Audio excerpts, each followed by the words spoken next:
Hi, this is R.JOHNSON, President of the Institute for New Economic Thinking, back here for a third panel sponsored by INET in conjunction with Tito Fiore and a wonderful Trento Economic Festival. As we say every day, we wish we were there in person, but that's just not how the cards were dealt this year. As I've mentioned in the previous two sessions, INET has been building a commission on global economic transformation in these very difficult times. We had Mark Carney and Bill Janeway 2 days ago, and yesterday Jyoti Ghosh, Rohit Medora, and Joseph Stiglitz. Today I have Michael Spence, the co-chair, along with Joseph Stiglitz, two Nobel laureates, to talk about other elements of what our commission is focused on, which are the major challenges to transformation and disruption. I would say that there is a context or a stressful nature of unforeseen change that ignites fear, makes the temptation to authoritarian politics much greater than it might otherwise be, and at the same time there's vast potential. The epigraph at the beginning of the movie on Netflix, Social Dilemma, about the big internet platforms and Silicon Valley, said, "Nothing vast enters the life of mortals without a curse." That is a quote from Sophocles. But I would also say that with that curse, you can't smother the vast potentials that are on the horizon. As Diana Ross from my home city of Detroit sings, "Do you know where you're going to? Do you like the things that life is showing you? Do you know?"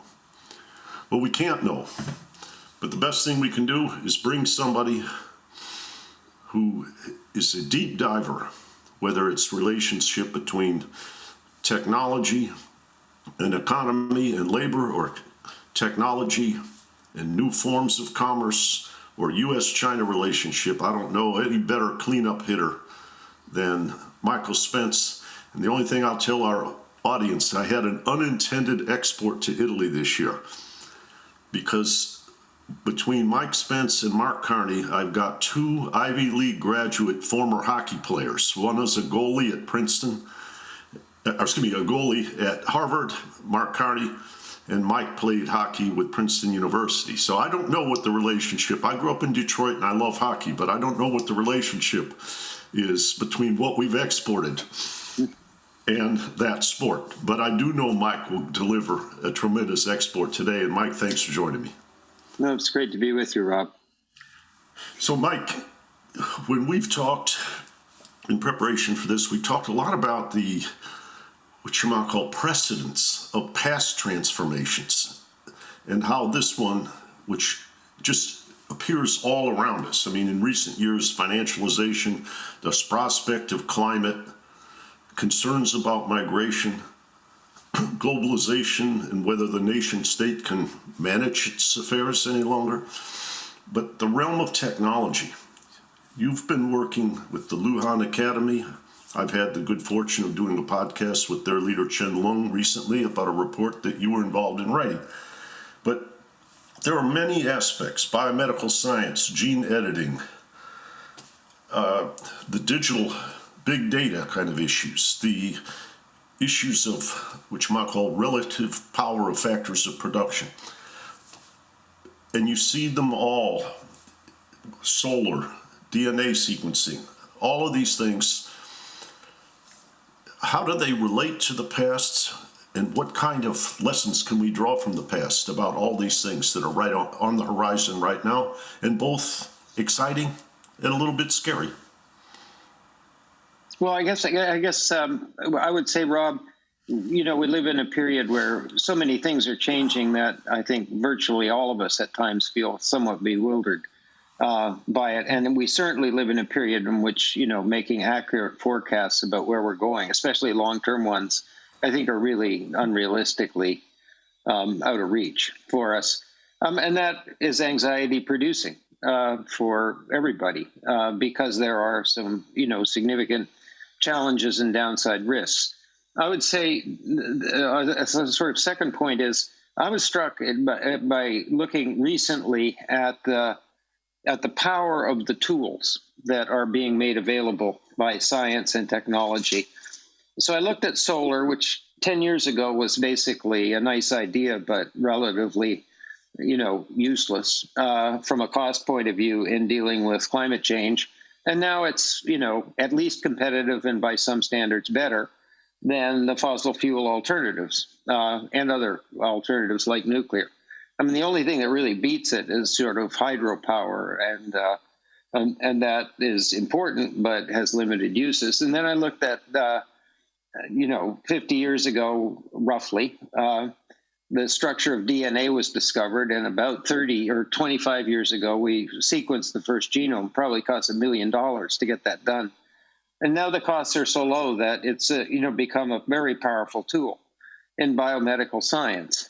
And similar things are occurring on the digital side. So, what I think, what I'm trying to say is when you look into the future, sometimes you can see these things coming, but we're at a point where they're actually with us, right?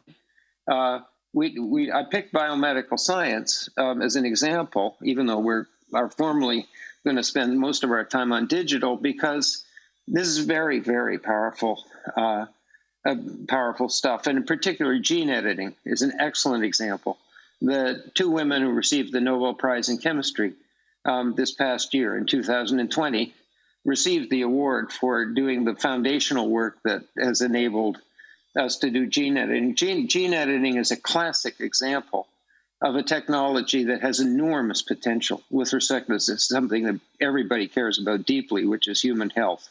And on the other hand, it has potential misuses that are genuinely terrifying as well. So we've got very powerful tools that are available that are going to change the opportunity set for our lives. I recently wrote something with James Manika that said, we think, at least in the digital area, that the tools are now accessible enough and powerful enough, and the willingness to adopt and use them, partly as a result of the pandemic, has been accelerated so much that we may have another burst of productivity and productivity-enabled growth as well. So that's kind of the plus side, and I think there are lots of other dimensions of it that we'll explore. But the main point is, with anything this powerful that's changing our economies, our societies, the way we interact with each other, governance, and so on, comes huge opportunity and challenge at the same time. They're all double-edged swords. Yeah, people I know who are studying Africa are of two minds. One is the ability to integrate a market and create opportunity where none existed before with these new digital platforms. Some concerned about how to get the capital raised to install the digital platforms, but the potential is on the horizon. Others are very concerned about how essentially replacing human beings will exacerbate inequality, weakening labor relative to the owners of these platforms in whatever context, but particularly in places like Africa, where the income and wealth inequality is quite extreme. So there seems to be, visions of dread and visions of progress, on the same screen at the same time in almost all of these places. Yeah. And the question becomes, how do we manage it as human beings? How do we govern? Well, that's a hugely challenging question. So, for the festival this year is about the return of the state. So we certainly don't take this on by adopting a hands-off approach. So we just simply can't. We're going to have to sort of step up to it and make value-based collective choices that try to carry us through these things, that mitigate the downside risks and amplify the opportunities. But let me say one more thing about digital. So, you asked about the past.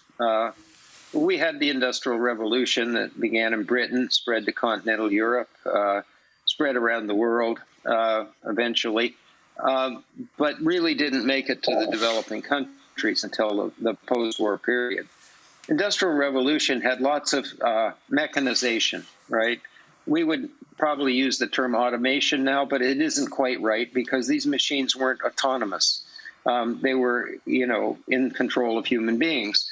They augmented human beings, and human beings' jobs changed enormously. I think the machines replaced human muscle. Right.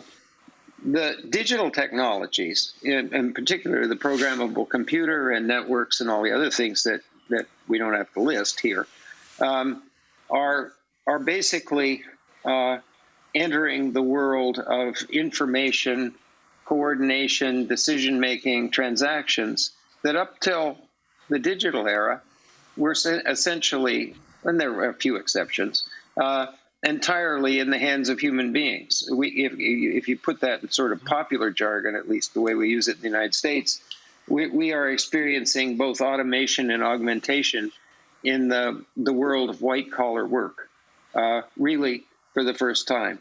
And maybe the effects there are bigger.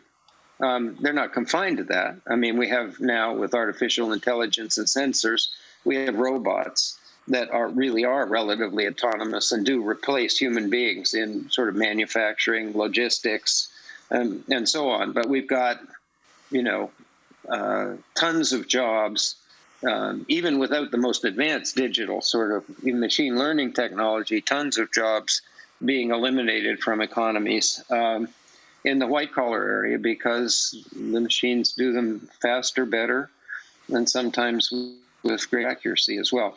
So I think that puts us, on a trajectory that's really different than anything that we've experienced before. So, if we look at the Industrial Revolution, we say jobs changed, but they didn't disappear. Machines took control of the jobs, acquired new skills, and so on. And maybe that'll happen again. We can't reject that hypothesis. But the point is that we now have machines doing something that humans uniquely did up to about 50 years ago. So I guess we got to wait and see whether they'll replace poets with imagination. But other than that, highly unlikely. Yes, highly unlikely. But there are how they say, tremendous learning curves from automated machines, and even just in these last few years, you've seen them beat world champions at chess and things like that. So there clearly are dimensions of the mind that are being challenged. One of the things I find fascinating is the difference between a technology being introduced to create what couldn't be done before and a technology being introduced to perhaps make more efficient, less costly, something that was done before. You've done a lot of work in China. Yep. The growth of mobile financial platforms and fintech,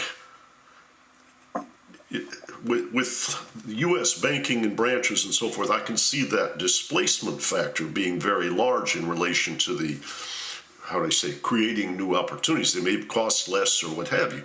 But in China, I would imagine it's such a big country that you've probably seen both. Oh, absolutely. Yeah. I mean, take the e-commerce side of that first. These are based on studies that have been done by the Luan Academy, which is located in Hangzhou and sponsored by Jack Ma and has access to the Alibaba and Ant Financial Alipay data, which is an enormous collection of data, given the progress that the Chinese have made in that aspect of the digital economy. And what those studies show is that in e-commerce, you see both patterns. You see e-commerce displacing retail, where retail was well developed to some extent, as well as augmenting them. So you see both. And where would that be? It'd be in places like Shanghai, where retail was well developed before the e-commerce really took off. And then you look at third and fourth tier cities, they do in the studies, and agricultural areas, particularly ones that are relatively remote. And the e-commerce is providing a set of opportunities, options, and services that weren't there before. It's not displacing anything. Now, eventually, they'll look similar, right? The offline retail will develop. It will be coordinated with the online retail, or so-called omni-channel. So it's not a permanent condition, but in terms of inclusive growth patterns, you see something pretty impressive. Half the entrepreneurs on Taobao, roughly 5 million, are women of the 10 million, and so on. So you see these patterns, and on the big data side, you see something quite impressive. Although they've got to figure out how to regulate it, and that is with very large amounts of data and very large numbers of people using the mobile payment system. They have data on people who are otherwise relatively anonymous to the financial system, meaning they don't have collateral, they can't really borrow, it's too expensive, in the traditional channels for banks to kind of deal with them. But the machine learning algorithms can do a pretty good job of credit scoring and pricing credit. And so that's starting to develop very rapidly. There's an entity called MyBank that's an offshoot of this process of Ant Financial and some other entities. And they're lending to individuals, to households, and to small businesses with 5 or fewer employees that were more or less cut off from credit, or the credit they could access was highly inefficiently and sort of extractively provided. It was kind of almost loan sharks, I guess is the way I would say it. So once again, you see a sort of, on the upside potential, you see an inclusive potential growth pattern emerging from these things. And you see it in other areas. I mean, I don't want to be long-winded, but there's lots of applications now of things like image recognition in healthcare that are providing primary care diagnostic opportunities with respect to things like skin cancer, or diabetic retinopathy, that were essentially unavailable to very large fractions of the world's population because they don't live near ophthalmologists or dermatologists. And I think sometimes when we get, sort of smitten with all the challenges that we face, and they're real for sure, are we going to have enough jobs? Is the income distribution going to be okay? Do we have any reasonable way of dealing with cybersecurity? There may be a tendency to forget these huge upside opportunities as well. Yeah. Well, you mentioned the Lujan Academy. I know you were part of a report that was released in early February called Data Calculus in the Digital Era. Number of both Asian and Western economists. I know Eric Maskin, Chris Pissarides, Ben Holmstrom, yourself, and others were there, and I had the good fortune of making a podcast with Chen Long about this report.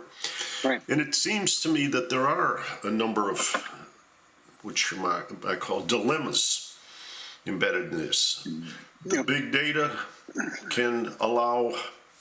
I was involved in a conversation years ago with the Federal Reserve about taking data kept anonymous and aggregated, but by county, by state, by region, by congressional district, the Federal Reserve could see in 72 hours what was happening in the business cycle rather than waiting 6 weeks for the next employment report.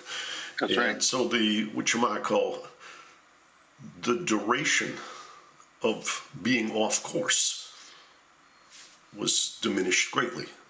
Oh, yeah. And no, there's no question. So there's a lot of potential improvement, a lot of ways in which we can serve society better. But then there's also this angst that's related to surveillance and related to, how would I say, I can't remember the adage, but something like, in some of these mobile platforms, you are the product.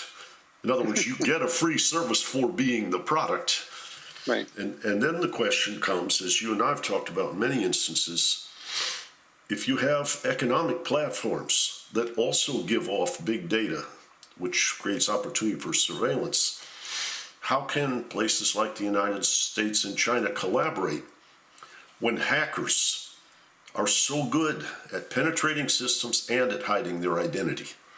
Yeah. How could the United States and China make an agreement to work together but maintain the faith with that both sides are complying and playing in good faith when hackers from everywhere can pretend they're either Americans attacking the Chinese system or the Chinese attacking the American system. Yeah. How do we overcome that? How do we overcome things like ransomware? Is this where we need to evolve? We might call as a new dimension of what these technologies have revealed for the next step. Yeah.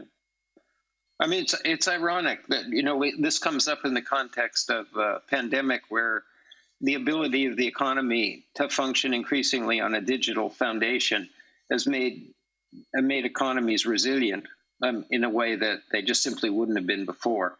Or to put it differently, the economies would have had to continue function at enormous cost in terms of health, because you just can't shut them down. You can partly shut them down, and we did, with significant costs, both to the economy and to lots of individuals, and we have to fix that. But you're right. I mean, so I guess I would phrase it's not just the platforms. The entire economy is being built on digital foundations pretty much everywhere, and this creates vulnerabilities that we haven't addressed. And in particular, if you are operating on a digital platform and it's vulnerable in a whole variety of ways to attack, ransomware being an example, which is an attack on data, right? Or the accessibility of data.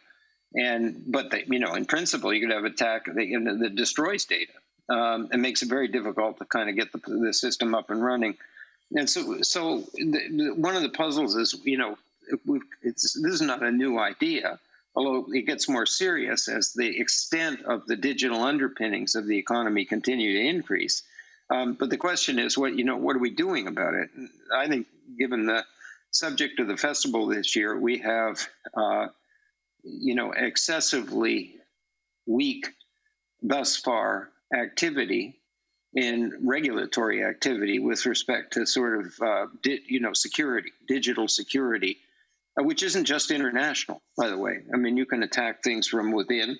As you pointed out, you can attack them from pretty much anywhere if you're good enough. This is a role of the state. I'm quite sure private sector incentives are not sufficiently strong to create the kinds of security that we need, in part because there's huge externalities. I mean, we just had a pipeline taken down in the United States, which caused all kinds of problems. That was a ransomware attack. The latest one was, a supplier of beef. I mean, you might say, well, who cares? But I mean, the next one could be the electric grid in the Northeast, or in Germany, or something like that. So I think this is both domestically and internationally extremely high priority that hasn't been addressed so far. Now, when it gets addressed, the question is, are there defense mechanisms? There's offense and defense. Who's going to win? We don't. At least I don't know the answer to that. Maybe the experts do, but if they do, they haven't made it very clear. But in the meantime, I think we just have, inattention to the problem. I mean, let me give one final example. The Internet of Things has been used in denial of service attacks. What are they? That basically you bombard a website that's used at high volume with so much volume that you bring it down, that it can't function. This has happened to Facebook and a number of other mega platforms. You create fake users of the internet, and they all address the same servers at the same time. Now, maybe cloud computing makes this a little easier to withstand. I don't know. It certainly helps solve the peak load problem. But the Internet of Things consists largely, up until now, of things that, unlike computers and phones, don't have really any security built into them. So they're very easy to hack and use in denial of service attacks. What we need, of course, is regulation that says you don't get to sell, video cameras, little things that you use in your refrigerator and whatnot, that don't have any security built into them. It's just an example. So if we get that problem addressed properly, then I think there is an important agenda, international agenda, to try to deal with the same set of issues, but on a kind of cross-border basis for the reason you mentioned. The hackers can fake where it's coming from. And I think, people talk about these, the new word that's so widely used is resilience. Mm-hmm. And I'm tempted to ask our subcommittee chair on climate transformation, Adair Turner, mm-hmm. how much energy do these digital platforms consume? And if we're going to make, semiconductor technology evolve, do they have to be retooled so as not to have the adverse side effects vis-a-vis energy consumption? And I'm also concerned in the realm of resilience about whether this semiconductor technology, where people say that, and you've said it yourself to me, that the cutting edge is now in Taiwan. How does that play into U.S.-China relations? Well, yeah. So the cutting, so what's happening, as I understand it, in the semiconductor world, is that they're trying to make the distances between the circuits smaller and smaller, and when they're able to do that, which it's very hard to do, when they're able to do that, it reduces increases the speed of the semiconductors in doing whatever they're supposed to do, and it reduces the energy consumption. So, the scale keeps coming down, but my understanding is that some of the smallest scales, like 4 nano, whatever they are being produced mainly in Taiwan by TSMC. And I've also been told, although I won't report this as authoritative, that those scales make a huge difference in the energy consumption, which is enormous, of the big data centers, the big server centers that run the cloud computing systems that eventually we're all going to end up using.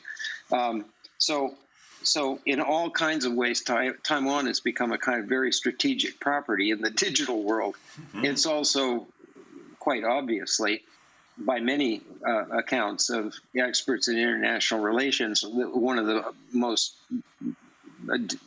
dangerous places with respect to China and the U.S., because China claims it as part of China, and it may get fed up, with the sort of long game of waiting, or see that the winds are blowing against them, and if they decide to aggressively address that problem from the point of view of taking over Taiwan, there'll be all kinds of trouble.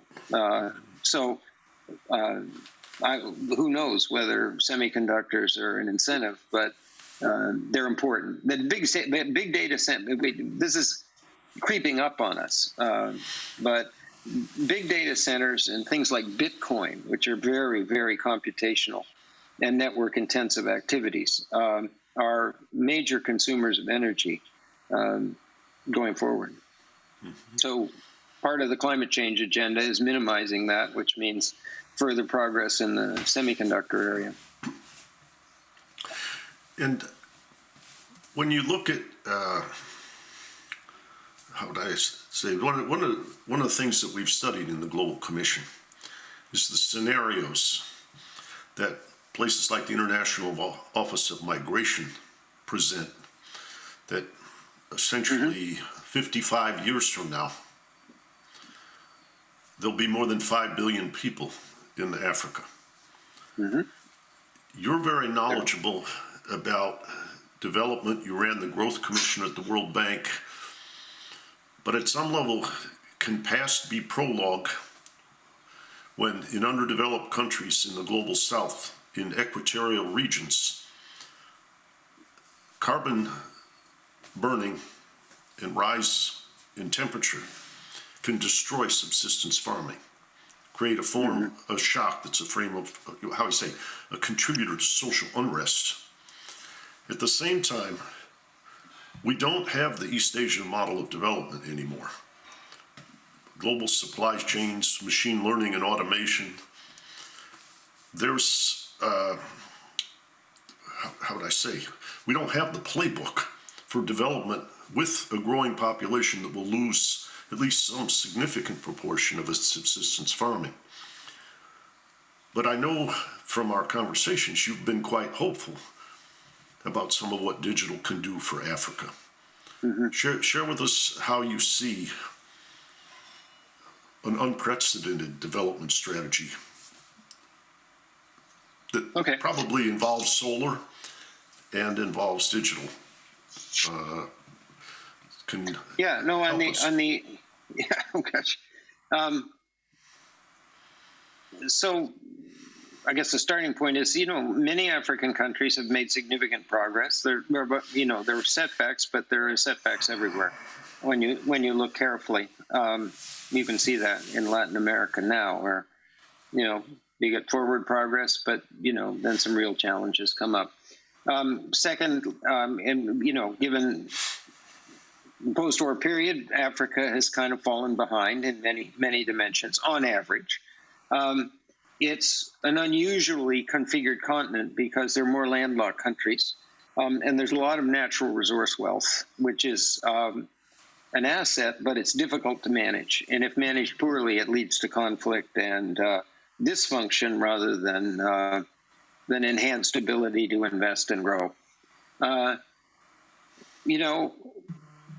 Right now, you and I have talked about this. There's lots of investment opportunities in Africa, but the risk premia are pretty high. And so we have, again, a role for government and international institutions to try to sort of overcome this. And a good example is the one you just mentioned, which is if there's any continent that ought to be sort of planning in the future to run on a substantial chunk of electricity generation with solar, it would be Africa. It spans the equator and so on. But right now, the progress on that front is at least a question mark because of the, investment incentives, costs of capital, risk premium, and other things that need to be addressed to sort of overcome that. In the meanwhile, I think the experts in climate change have said clearly that some parts of the world are going to be adversely affected more than others, and that some of the sub-Saharan countries in Africa, to the extent climate change, takes hold and continues to be an expanding problem, then we can expect, real trouble there. And that raises the migration issue and so on. I mean, on the digital side, I would say the bad news is that a good development model, it does two things. One, it leverages the global economy's technology and demand, and allows countries to specialize on the tradable side and sort of bring people in to the sort of more modern sort of manufacturing urban sector of the growing urban sector of the economy, and that kind of jumpstarts the growth process. And the second thing is it's important, if this is going to really work, that those be powerful employment engines. So the Asian development model had all of the above, right? It starts with textiles and apparel, and then you assemble other stuff, including electronics eventually. You're selling to a big global economy.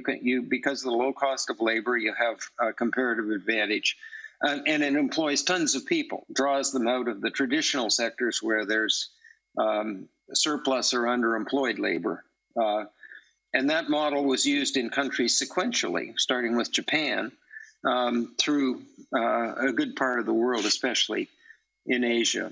And the negative side of the digital revolution is that that robotics powered by artificial intelligence and enhanced sensors, things like image recognition. I mean, the robots can see, put it crudely, in a way that wasn't possible before, and which means that they can start to displace human labor in doing labor-intensive things like assembly, electronics, or this hasn't really happened yet. Textiles and apparel is a big challenge for automation, but I don't think it's a reasonable bet. Most people wouldn't want to bet that it's a challenge that won't be solved, which means that the Asian development model in that specific form, right, labor-intensive, manufacturing, assembly, and so on, is going to lose its power at just the point where the handoff looks like it would come, from East Asia to South Asia and Bangladesh, maybe some in India to some of the poorer African countries. And so the question is, is there an alternative that has those characteristics? You leverage global technology and demand and have big, powerful employment engines. And I think the honest answer is we don't know. I mean, I don't think anybody's sure there's an alternative. On the positive side, you can include a lot more people in the economy, create a lot of entrepreneurial activity and so on within a country using the digital platforms because of the low cost of entry, the fact that you can overcome challenges associated with distance and so on so easily with digital technology, provided you have the infrastructure. And by infrastructure, most people are going to connect to this, using the mobile internet, which is a little more than 15 years old, but not much. People forget I forget how little time it's taken for the mobile internet to essentially spread throughout the world. But you still need the underlying structure. You need the speed, or its connectivity, but not terribly useful for things like online commerce, education, and other things that can be useful. But there is potential there, for sure.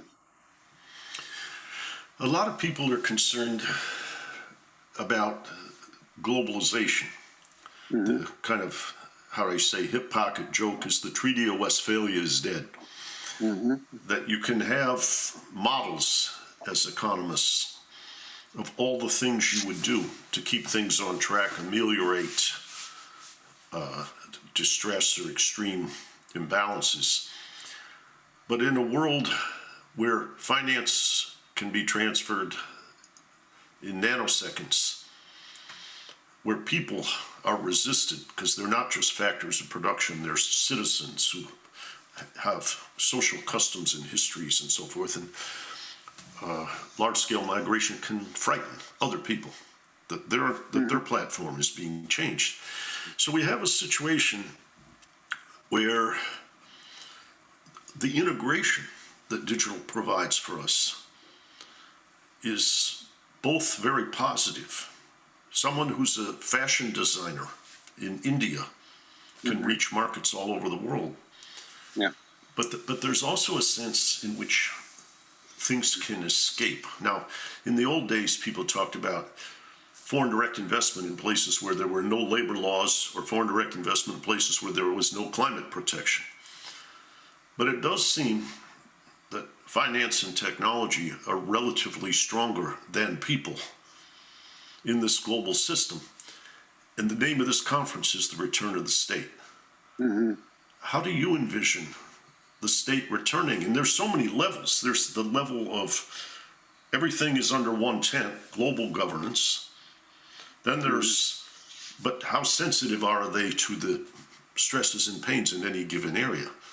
Then there's local governance, but you and I can identify what's wrong if we're the mayor, but we can't stop it if it's the cross current of many global forces.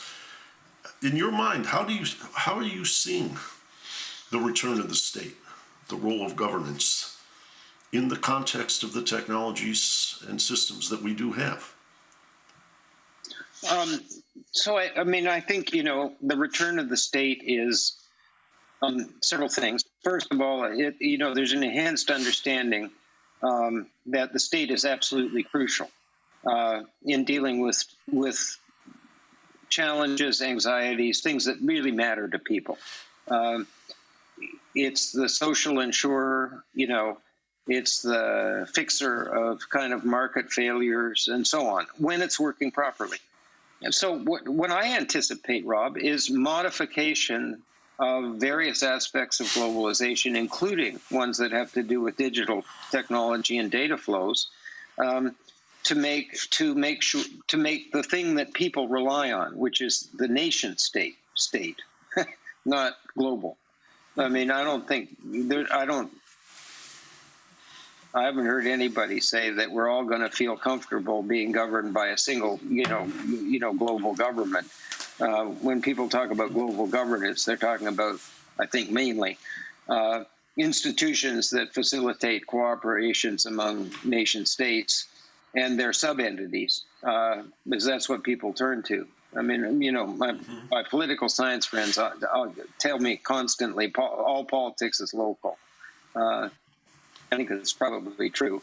So bottom line is, I think we will modify in various ways the interdependence to make nation states more powerful and more able to deliver what their citizens expect. Mm-hmm. So that means fragmentation of the internet. It may mean backing off in certain digital areas. It'll be modifying trade arrangements. Finance is more complicated, but when I looked at the successful developing economies over the last 25, 30 years, and we asked the question, not one just me, a whole group of people on that commission on development, growth and development, did they have totally open capital accounts? No, right? Did they have totally open trade, or did they open them suddenly? No. So I think we're in a period of kind of what I would call useful subtlety that will push us in the direction of limiting, to some extent, extreme forms of interdependence. Now, having said that, we with things like climate change or global health challenges, we can't carry that to an extreme. Right? We can't just kind of shut down and say, we didn't like that world, where people felt, a loss of power and control over their lives via their governance structures, because we have to cooperate in those areas. But I think the direction of movement will be reducing, challenging, volatility, creating job-destroying interdependence to some extent, and then focusing on the areas that are absolutely crucial. Mm-hmm. Well, we do see a rise in awareness. I attended a little bit of the sessions a couple of days back of the Green Swan Conference and the central bankers. Yep. Talking about the need for international coordination, collaboration, and potentially financing. Christine Lagarde, Jay Powell, and others were quite clear about this. Yep. I do see concern, and let me just go to the question. The G7 announced a minimum tax deal yesterday. How do you see that? Do you see that as what you might call each nation is responsible, but there's a sort of teamwork that's being put in place so that people can't evade a threshold? And then the other question I'd ask is, should we be taxing companies or people? That's a good question. Look at, taxation issues, international, digital, the fundamental questions, do you tax, how do you tax services that are produced in 5 countries and consumed in 2 others inside a company? Right? I don't know. There's very big challenges in that area. But to answer your question directly, I think what the G7 did, I gather it's in response to a suggestion that Secretary Yellen made, is an important step in the right direction. And if the G20 picks it up and goes along with it, that'll be 85% of the global GDP, and I can imagine a version of that actually getting implemented. And even though there'll be dissidents, they won't be that powerful. It'll be possible to implement it. And I think this destructive form of tax competition for corporate activity that has been characterized as a race to the bottom is actually something that is usefully dealt with, because the alternative, there is an alternative, which is to tell your multinational corporations, not to operate over there, as opposed to pay a kind of fair tax to whatever jurisdiction you're in. In the end, I don't know how to answer that. The last part: do corporations or people pay taxes? I guess in the end, people end up paying taxes, but directly or indirectly. But there's an important set of issues that, I think need to be dealt with, which is where do taxes, what are we know governments have to have revenue in order to operate. So they have to tax something. They can tax corporations, they can tax individuals, they can tax transactions, they can tax wealth. And you see just enormous differences, even across the OECD countries in those respects. And I think, we're entering an era in which we'll ask important questions about, given the objectives we had, generating revenue for companies, dealing with fairly powerful trends in the direction of inequality, what are the best forms of taxation that allow for economic progress and dynamism on the one hand, but fund the government and deal with the inequalities on the other? You raise a number of interesting points, but one is where people collect the tax. We might have an agreement, but do you pay to where your headquarters is? Do you pay to where your plant is, or whatever? And which brings me to a second dimension of this, which is there is an awful lot that these countries need to do collectively now with revenue, particularly as pertains to climate. Absolutely. You had mentioned earlier the high risk premiums in Africa. Mm-hmm. Well, the benefit of solar in Africa is not just to the African people. It's to your and my lungs. And the quality of oxygen and the quality of the environment on planet Earth matters to us all.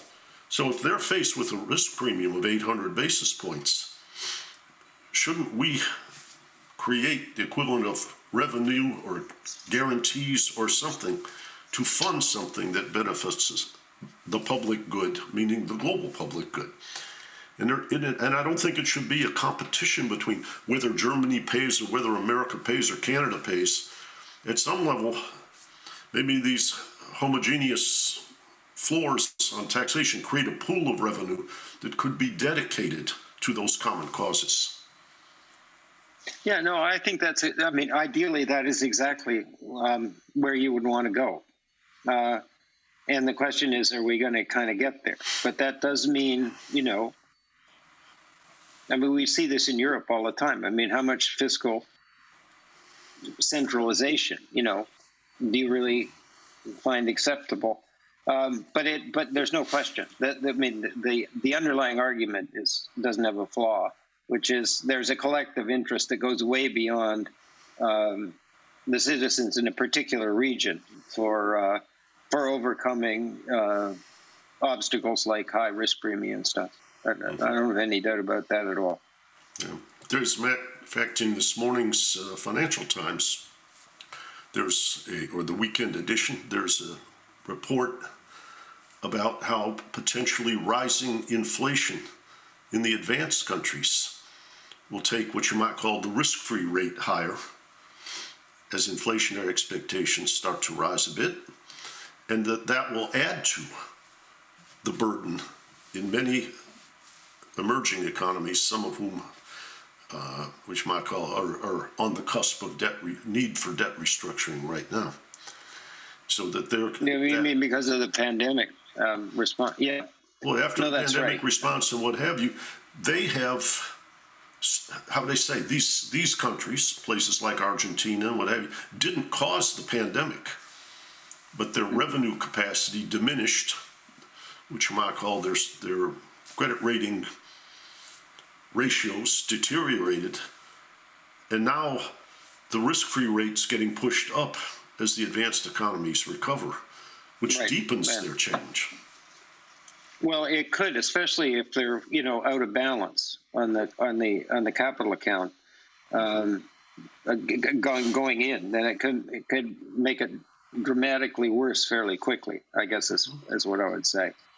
But I think your earlier point is right, which is that I think the general trend is people are not going to take what you might call full hyper globalization for granted anymore, and ask how are we going to adapt to it. They're going to ask how are we going to adapt globalization so that our national, local objectives based on values, human development, and so on are achievable without the risk of, dramatic disruption. Mm-hmm. Like you mentioned a couple of times, and I think I did earlier on, the Growth Commission. Mm-hmm. What are the 5 bullet points of wisdom that long and deep process imparted to you? What do you conclude? What are the lessons of that study? Well, so we tried to summarize it under 5 headings. So in virtually every country, we were focused on developing countries, but since we wrote that report and thought about it, let me explain just for the audience what we were doing. So that exercise was done. These are always progress reports. There is never a moment when you declare you know everything you want to know, ever. Okay? So the last kind of progress report, that got a lot of attention was the Washington Consensus, kind of codified by John Williamson in 1989. It was criticized for the name, but if you actually go look at it, I just recently wrote something about this, is highly sensible. But there'd been 15 years, and in those 15 years, China had grown dramatically. It wasn't clear that was going to happen. India had started their growth acceleration, and a whole bunch of other things had happened in the developing world. So our job was to find out, based on experience, talking to experienced practitioners and serious researchers, what have we learned in that period that's useful to carry forward, and that's kind of our interim report, to try to be useful. And what I took away from that, and what I think we tried to summarize, is that there were 5 areas. I won't try to cover them all. I think John Williamson and the Washington Consensus were concerned about macroeconomic instability and failures on that front. There's been at least a significant improvement in that area, and there's no controversy whatsoever about the importance of that. The second one, I think, is one that we ought to listen to kind of pretty much every year, which is, if you want to achieve your objectives, even if you're a poor country, you have to invest and save at high rates. And high rates means 25+% of GDP. You just can't grow, at 5, 6, 7%. If you're under investing, and that means both public and private. The mix matters, and I won't bore you with the details.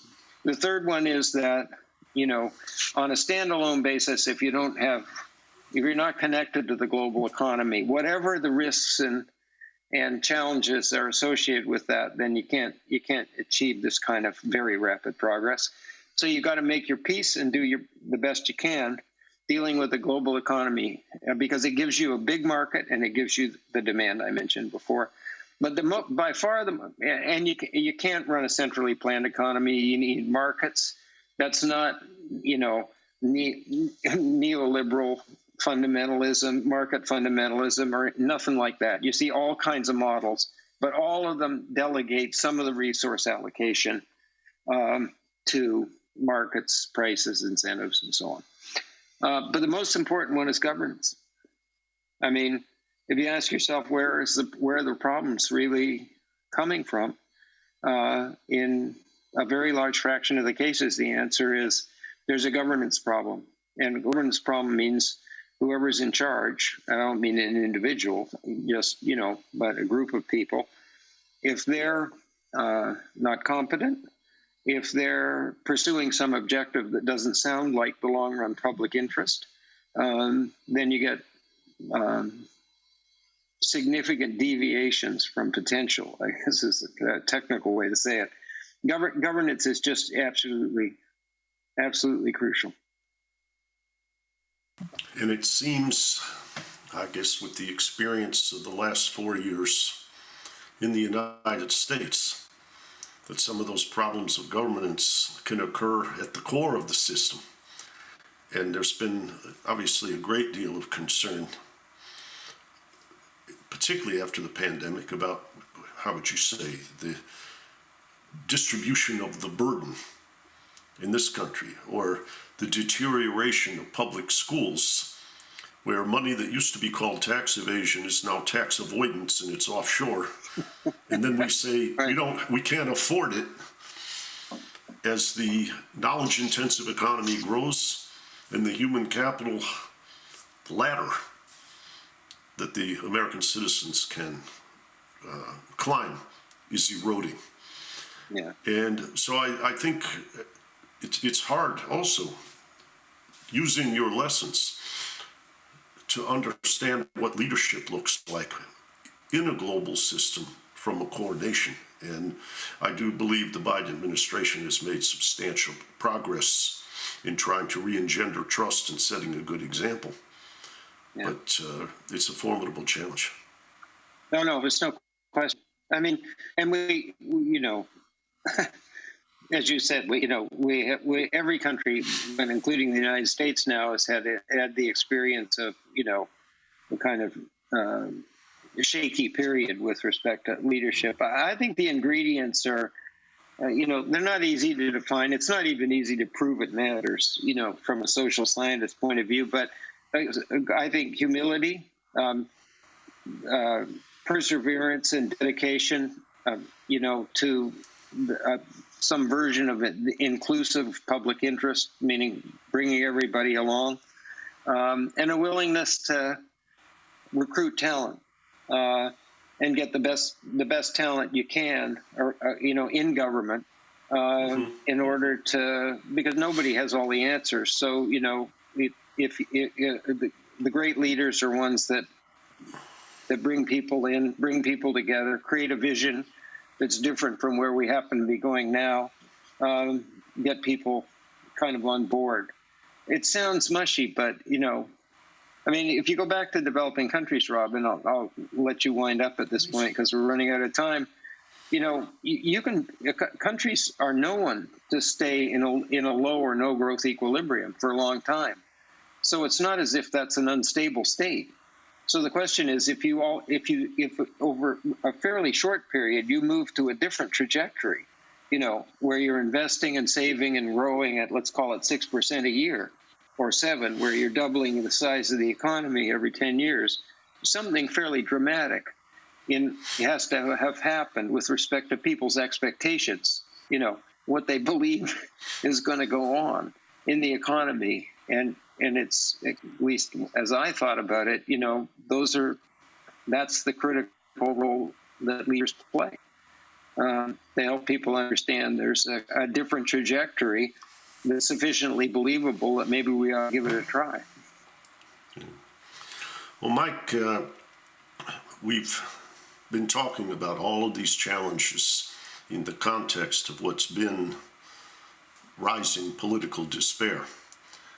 And I guess I'll take my Detroit heritage and go back to Marvin Gaye's What's Going On, where in the third verse he says, we got to find a way to bring some understanding here today. And I would say I feel very fortunate at the Institute for New Economic Thinking to work with you and the other members of the Commission on Global Economic Transformation. And I do think we are in a place where just pointing at the pain is insufficient.